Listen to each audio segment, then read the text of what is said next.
This week on the agenda, tariffs, tariffs, tariffs. As Donald Trump upsets the world order, we examine the thinking behind his take on trade.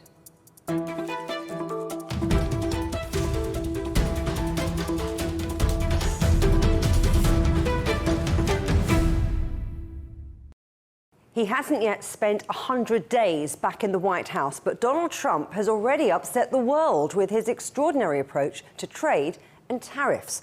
So where exactly are we headed? And can we expect more of what China has called Trump's economic bullying? With me now are Marco Simoni, Adjunct Professor at the Faculty of Political Science at Rome's Luis University, German economist and President of the EU chapter of the Club of Rome, Karl Falkenberg, Professor Jiandong from the PBC School of Finance at Tsinghua University and Chairman of the China Trade Research Group, and Douglas Barry, Adjunct Professor at George Washington University and author of Smart Rabbits, American Small Business People, Trade Wars and the Future of US-China Relations. Gentlemen, thank you for coming on the agenda to talk trade and tariffs. Marco, let's start with you, because as we speak, world trade is in turmoil, and many are questioning just how Donald Trump came up with his tariff plans. What do you think is the thinking around all of this? After all, he's not an economist. Well, the quite extraordinary thing is the very fact that you're asking this question, because usually when a leader enacts any policy, he or she will explain us what the thinking is. But everybody seems to believe that whatever Donald Trump is saying to the rest of the world is not the real reason, because it seems actually absurd, because everybody thinks that 90% of economists, or even normal people that are not economists, think that a trade deficit is not necessarily a bad thing, that the US is necessarily going to have a trade deficit with the majority of countries they put tariffs against, because they are very smaller countries. So there's no possible combination of economic factors that will not have America having a trade deficit with many of the small countries that were inserted in the list. So the question of who gains from it, there's a famous Latin proverb, cui prodest, like who is going to win from these tariffs? That's the real question that should be asked. Economically, maybe some financiers that have shorted either American stocks or American Treasury, for example, they probably are making money right. Or maybe some sectors that expect to be unfettered from this. I don't know, some digital services that are not actually traded as good, but are traded as service. It's really hard to tell, because most people are going to not get economic advantages, including multi-billionaires, including average income people, including the poor. Politically, though, it might be that the president has the sense that his majority will go behind him, and therefore he's going to be stronger at home. It seems like he wants to rip up the rule book when it comes to global economic rules. Karl, are these tariffs really going to do anything about the US trade deficit with the likes of Europe, with the likes of China? It depends a lot on the reaction of both the European Union and China and many of the others, Canada, Mexico. I mean, a lot of countries are in the spotlight here to see how we react. Trump has basically ripped up the multilateral trade rule book, and it is, to some extent, for others now to react. China has reacted. The European Union has announced what it is likely to be. Canada has equally began to withdraw some concessions from the United States. And I think it's in that reaction that in the end the outcome is going to be defined. I think what we see for the moment is turmoil. I think everyone has expected that there will be inflationary pressure on the United States market. I think some of those concerns are now being voiced within the United States itself. But the way in which the other countries react, do we accept that we all play according to Mr. Trump's rule book, or do we stand for what has been negotiated in the last 30 years among all those countries, and which is represented by the World Trade Organization? I think that's one of the fundamental questions. Jiandong, let's talk a little bit about individual countries' responses. I mean, China started off being quite measured. Now the language seems to have really changed and become more pointed. Their response had been very sector-specific, but China insists it won't bend in the face of what it calls economic bullying and will fight to the end. It's now announced this extra 84% on US goods. So where's this going to end? Well, so it starts from a 34%, being the Mr. Trump increased to 50%, being China respond to 50%. I really think this additional 50% is really unnecessary. It's kind of an emotional response by Mr. Trump. Based on this, we are economists thinking, these great countries' trade policy should be rational, should not be emotional. So I really hope these Mr. Trump can go back to reality, because these tariffs eventually will hurt the economy for the both sides, and the Wall Street is really responding right now, and we hope these tariff wars will not go to financial crisis. Douglas, your recent book, Smart Rabbits, looks at how small American businesses deal with problems in terms of China-US relations. This is going to be catastrophic for many of them, isn't it? Yes, it is catastrophic. And I will join the Greek chorus here in condemning what's happening now. It's so disruptive. And it's going to be so damaging. These small companies, for example, import intermediate goods from China, and then they finish the product here, and they sell into the US market, but they also sell into other markets as well around the world. So it's these small sort of micro multinationals in the United States that are very important for local tax bases, for employment, and they have told me that they will go out of business with even 10% tariffs on Chinese goods coming into the country. So this is really terrible. And I think that, as Marco indicated, we're looking at a recession here in this country.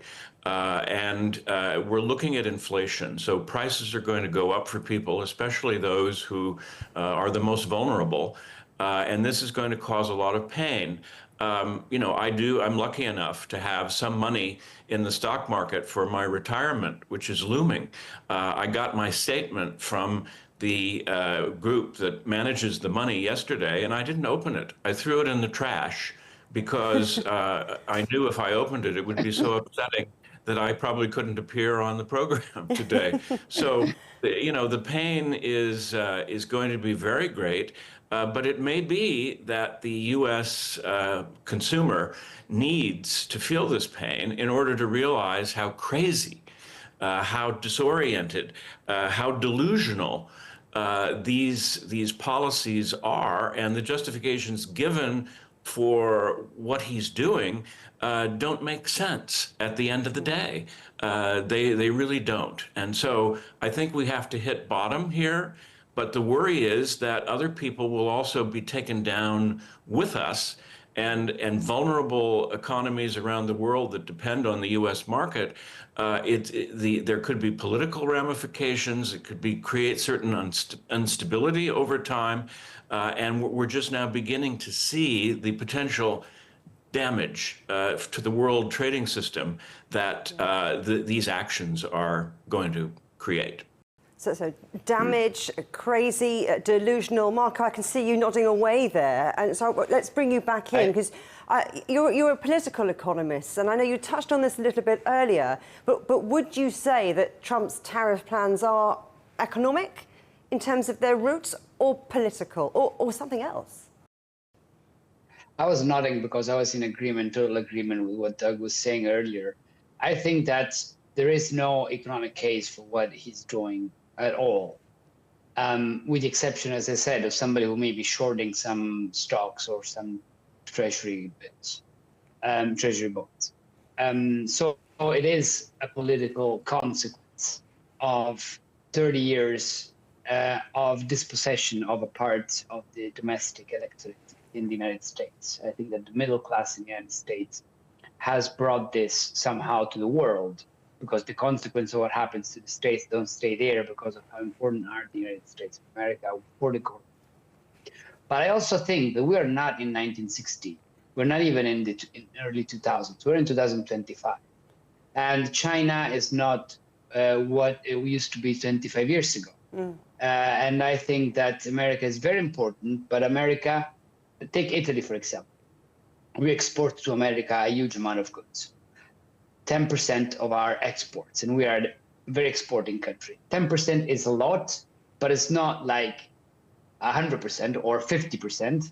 I don't know. I don't have the same share for China. China, of course, has a lot of exports to the US, and if 100% tariffs, which is absurd from any viewpoint, there is no sense. Like 100% tariffs is not even worth discussing.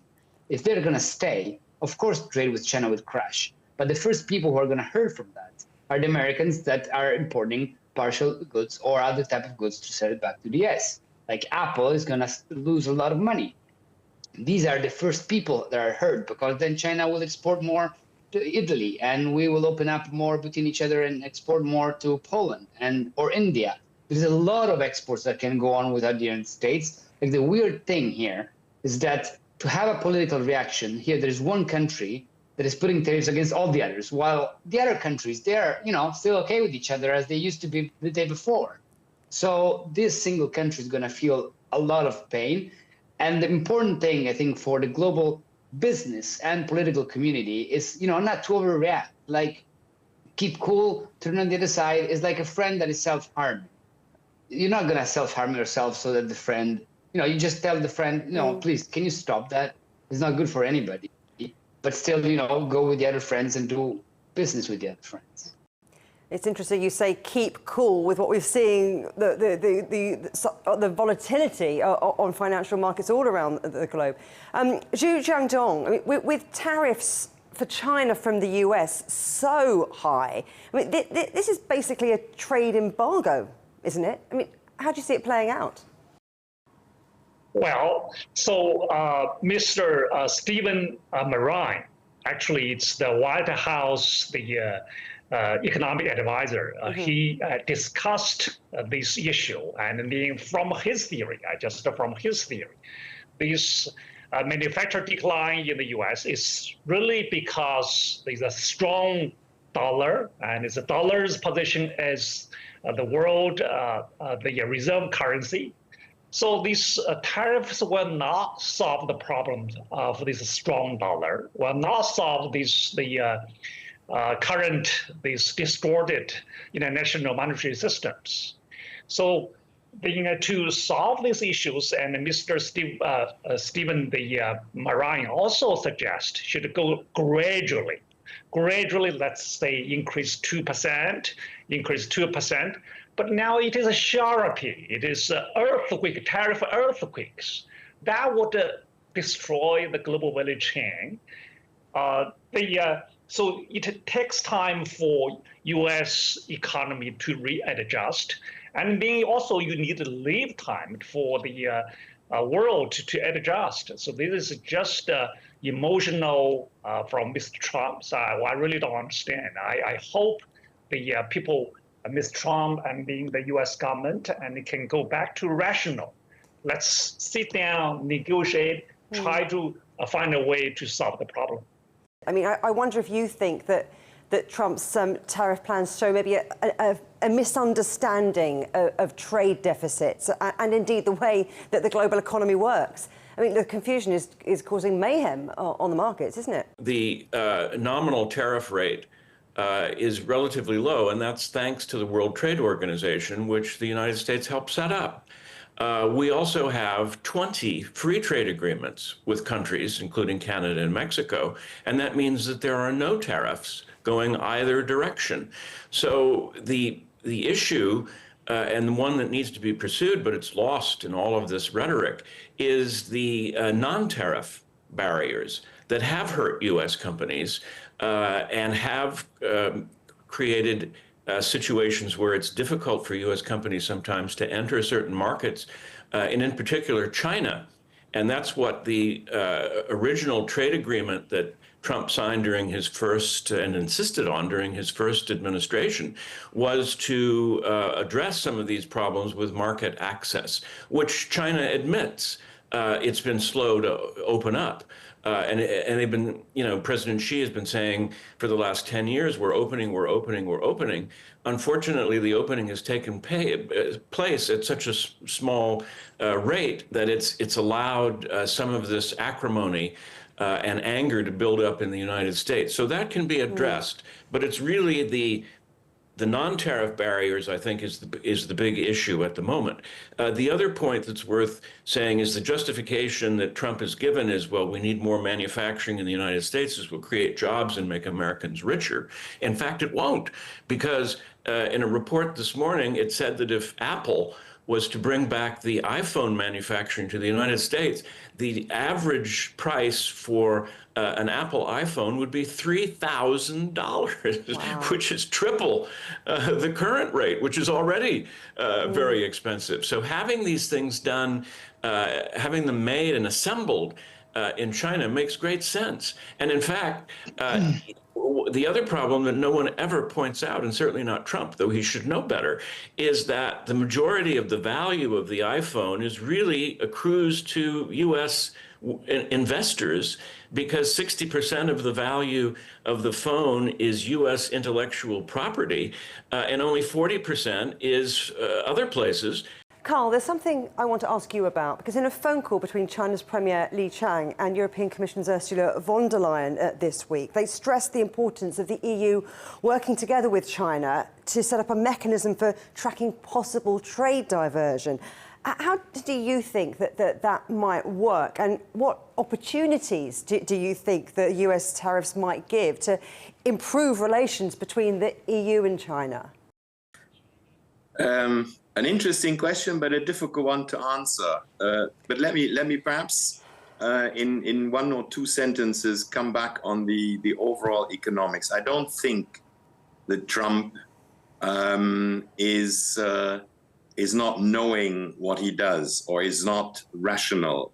His rationality is power. He likes to destabilize countries and see what happens. And then he proudly announces that 50 different heads of government are knocking on his door and begging for a negotiated outcome rather than what he's imposing. So it's really very, very much a very negative, power-driven approach. And the method he's applying is wrong and should be resisted. Now, what he does will have diversion effects. A lot of countries who will find it difficult to still sell in the United States are still producing, and what they produce needs to go to some market. And the big open market in the world economy is the European single market. And so one of the fears that we see is that a fallout of Trump's tariffs is likely to be redirecting other countries' exports to the European market, and that could create serious economic industrial problems for the European economy. And that's why talking to each other is important. And as in the past, we will need to monitor how trade is driven. We should not allow Trump to divide us, but there will be competition for where do our goods that we have produced for the American markets, which is no longer selling there, where do we sell it? And it's going to be very interesting to see how we handle this. Marco, what do you think? Can the EU and China stand firm together against the United States? I hope that both the EU and China, as I said before, keep cool and defend their own approach to a peaceful multilateral trade relations. Look, no bloc is exempt, and by bloc I mean China, the US, Europe, is exempt from, trying to get a little advantage here and there in the global trade. Every company that does, this is like business. It's not like we are doing charities, and every businessman will always try to pull the blanket in its own direction. And that's why we invented the WTO, to settle problems that we have. That's why we invented the UN, so we can go there and talk if we have a misunderstanding on something. In fact, the economic organizations globally are the ones who have worked the best so far. And that's the way to solve problems, and we still keep committed to work in that direction. We are reading around news of businesses going bankrupt in the US because there are a lot of items you just cannot make in the US, like coffee, for example. And there are a lot of items that will take years and years to be able to make in the US again. So this is the situation we are facing right now. And every crisis is an opportunity. I don't like this model because I'd rather not have crisis. But of course, Europe and China, Europe and Africa, Europe and the Middle East, Europe and Southeast Asia should work more together and with each other, keeping the multilateral trade system alive and kicking and waiting for the US to come back, because we still think that we can do a lot of business with Americans, and that's why we should not retaliate. That's my position. I wrote it in the newspaper in Italy. We should not put counter tariffs.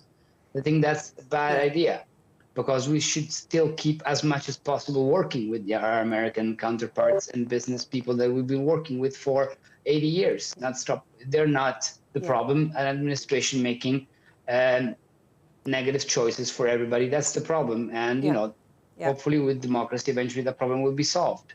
Keeping cool is a nice slogan, but you have a situation where in the World Trade Organization we have all opened up our markets on the basis that these are bound tariffs, that we respect them, they have been negotiated, they're applied. We have production oriented on the basis of those things. Now one country closes the door, and we just look by and we say, okay, no problem, you hurt yourself, but they hurt us. Yes. Our car exports, Italian exports into the United States will no longer be possible. And we simply say, oh, that's fine. You take a break from the WTO, but we will continue being there. I don't think that that's the way in which we will solve this problem. Jiandong, do you think that things can be pulled back from the brink? I mean, in the trade white paper this week, China stressed the importance of talks with the US on mutual respect, on win-win cooperation. And Donald Trump says he's waiting for China's call. Do you think that's still possible? Yes, I do think it's possible. Look, the China exports to US. Most of these parts, it's intermediate, the equipment, intermediate goods, which are, some of them are crucial to US manufacturers.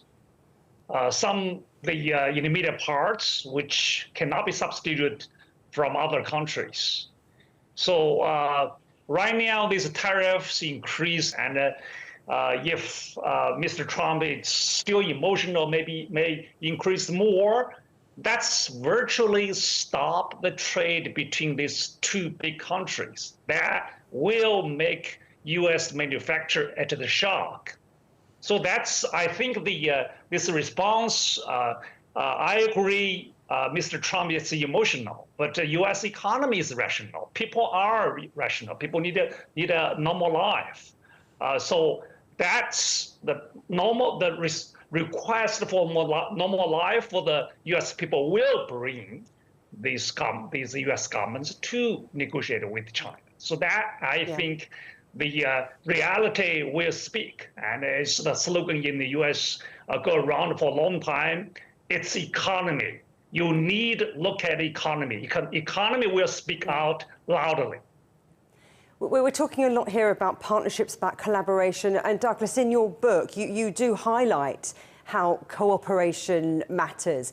How do you think business ties between China and the US should be strengthened rather than pulled further apart, or has that ship sailed? No, I don't think the ship has sailed. I think that every day there are U.S. business interests that are engaging with China in a variety of ways, and these relationships are important. This is people-to-people diplomacy, where relationships really matter, and they have been developed over a number of years. The other point that's important, and I think Professor brought this out, is the need to continue to have these kinds of associations and conversations, and they occur in a lot of different fora. So those things will continue to happen, and the supply chains that we have now that have created this tremendous efficiency of getting goods from one place to another and creating a plethora of goods that satisfy demand in countries all over the world. These have taken years to develop, and they're really important because they also create a certain amount of not only personal relationships behind the supply chains, but also innovation and entrepreneurship. And to mess with those things without really understanding the value of them, I think is really a serious problem. So, and then why are we conducting trade diplomacy in this very public fora? Why aren't we having meetings at various levels between the different governments, including the US and China? It seems like it's a bullhorn across the Pacific. Instead, we ought to be sitting down with people behind closed doors and ironing some of these things out. So hopefully that will change, and people will start talking to each other again, as they've not been in the past. Douglas Barry, Marco Simoni, Carl Falkenberg and Jiandong, thank you all very much. Thank you very much. Thank you. You can watch every episode of The Agenda in full on CGTN Europe's YouTube channel. And for exclusive extra content from me, my guests and the rest of the team, don't forget to check out @The Agenda Show on TikTok. Coming up on a future agenda, should the world fear China? We'll speak to author Joe Bohr about his new book. But for now, from me, Juliet, Mann, and from all the Agenda team here in London, goodbye.